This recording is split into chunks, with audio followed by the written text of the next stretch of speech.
और नाज़रीन, हम कुछ आपको रिएक्शंस दिखाते हैं कि जब पठानकोट की अदालत ने इस मामले में फैसला सुनाया और 7 में से 6 मुल्ज़िमीन को मुजरिम ठहराया, 1 को बरी किया, तो इस पर किस तरह के रिएक्शंस आए?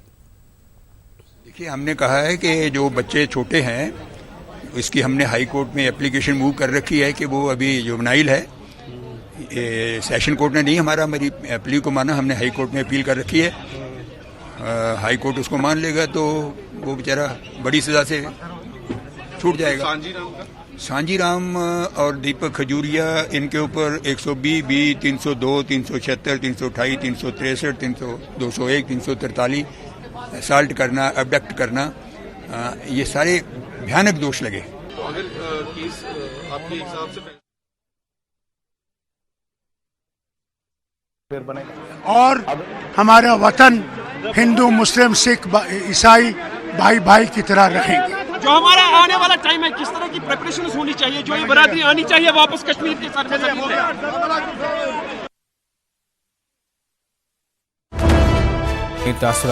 पे। मुजफ्फरपुर AES बीमारी का वहां पर कहर है और AES के 20 नए मरीज जो है अभी वो पाए गए हैं। इलाज के दौरान एक बच्चे की मौत की भी खबर आ रही है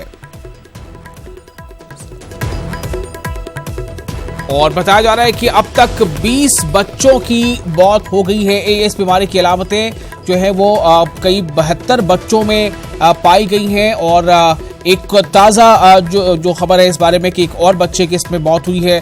AES के 20 नए मरीज बच्चे SK MCH में दाखिल हैं।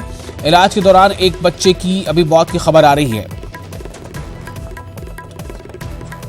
और कुल मिलाकर अब तक 20 बच्चों की मौत बताई जा रही है इस बीमारी से।